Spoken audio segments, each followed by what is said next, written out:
Halo semua, setelah sekian lama akhirnya aku hadir kembali di YouTube. Di video kali ini bakalan membongkar dosa terbesar marketing laptop Acer Aspire 5A5145 4G dengan dual GPU NVIDIA AMX 350. Merupakan laptop terlaris di harga 6 jutaan, yang juga sering banget seliweran nongol di flash sale all shop. Nah, apa aja tuh dosa-dosa laptop ini? Kuy kita bongkar semua aibnya. Kita gibah bersama di sini. Oh, pertama-tama info singkat tentang laptop ini. Kalau di posternya sih ada 3 warna ya, hitam, silver, dan pink. Cuma anehnya yang warna pink selalu habis. Udah kayak TCG Pokemon Grade SSR. Lalu judulnya Aspire 5 tapi dibekali i-Core 3, bukan i-Core 5. Laptop ini memiliki bobot seberat 1,7 kg, mayoritas bahan dari plastik, dan cover atas dari aluminium. Cukup ringan buat ditenteng. Sample produk Acer Aspire 5 di video ini yang varian silver. Ini stiker label di sisi kanan bisa ditengok sekilas. Lalu di sebelah kiri ada stiker hologram Intel Core 3. Anehnya gak ada label generasi 11-nya. Sama ada stiker Nvidia. Stikernya polos tanpa hologram. Selain itu juga tidak ada label series MX 350-nya. Kemudian tampilan keyboardnya. Nah ini dia ada lubang-lubang kipas yang posisinya nembak langsung ke layar monitor, yang saya rasa bisa bikin monitor beresiko tinggi mengalami kerusakan seperti screen burn.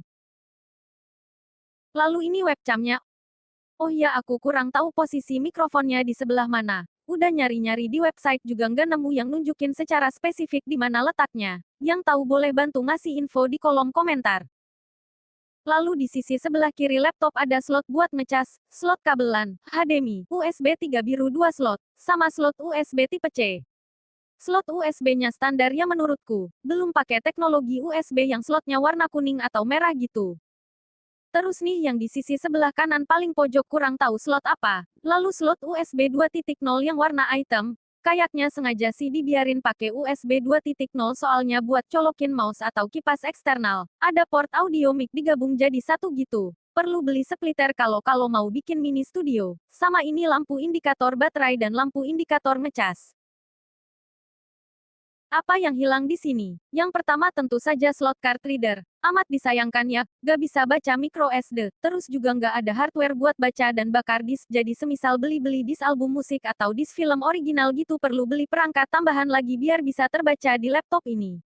Ini di posisi bawah laptop, tertutup rapat semua, terlihat ribet buat dibongkar-bongkar semisal mau nambah RAM, upgrade atau nambah storage penyimpanan. Baterainya pun tersembunyi di dalam juga. Repotlah memang ya kalau mau diotak-atik apalagi bagi yang tidak familiar. Perlu diketahui Aspire 5 ini storage penyimpanannya 512 GB, dan masih ada slot kosong buat nambah storage data lagi. Lalu RAM-nya udah paketan sebesar 8 GB. Dengan rincian 4 GB RAM ditanam, maksudnya udah solderan gak bisa di-upgrade sama sekali. Dan tambahan satu slot lagi yang diisi 4 GB RAM yang masih bisa di-upgrade ke 16 GB. Terus ini ada stiker hologram original Acer, stiker garansi, dan spesifikasi model, manufaktur, dan informasi lainnya. Monitornya sendiri masih tipe panel TN, bukan IPS atau yang sRGB 100% gitu. Belum touchscreen-nya, dan resolusinya sendiri pun masih HD, bukan yang 1080p.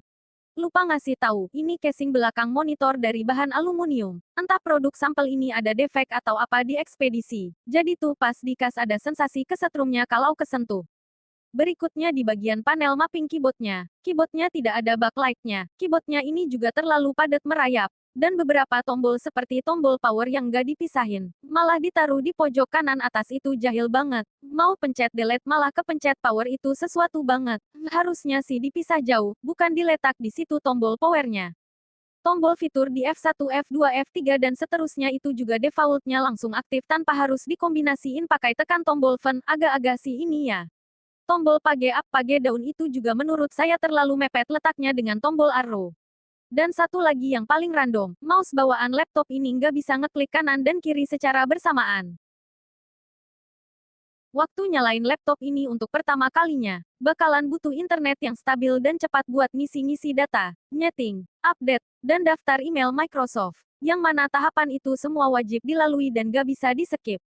Jeleknya pakai OS Windows 11 jadi dipaksa buat pakai produknya Microsoft. Dan satu lagi abis Windows Hello Microsoft-nya dah terdaftar biarkan saja tetap nyambung terlogin apa adanya. Dan jangan sesekali eksperimen di disable kalau tidak paham otak-atik dan balikin ke keadaan semulanya. Pokoknya ingat-ingat selalu password dan PIN laptopnya. Cukup diri sendiri yang tahu kunci sandinya. Karena laptop ini tidak punya fitur facial recognition dan juga fitur fingerprint. Ini info deskripsi dari sistem about-nya. Intel Core 3 generasi 11, RAM 8GB 64 bit. Lalu cek hasil dari Cepu Z, spesifikasi prosesornya udah sesuai lah, 28 watt aja. RAM-nya beneran 8GB dan udah DDR4 yang hemat listrik cuma 1,2 volt, bisa ngebut sampai 1600 mHz.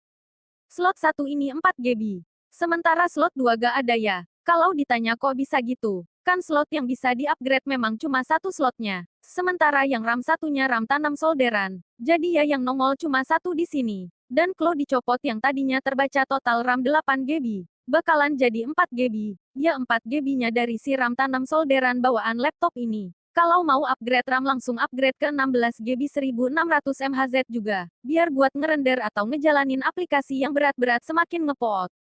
Terus ini GPU defaultnya bawaan Intel UHD Graphics. Dan ini dia GPU mewahnya si Aspire 5 ini, yang ngangkat kasta nilai laptop ini dari tier laptop mending jadi tier laptop rekomendasi idaman para gamer, maksudku pelajar. GPU Nvidia MX 350, walau hanya 2GB, dia sudah DDR5.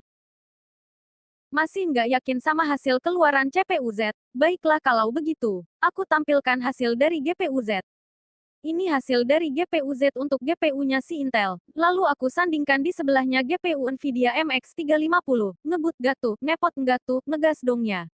Dari data-data ini walau mungkin ada yang nggak paham, bisa terlihat bedanya yang signifikan. Jelas MX 350 jauh lebih unggul, ibarat sudah lepas landas dari bumi dan meroket jauh ke koloni di bulan.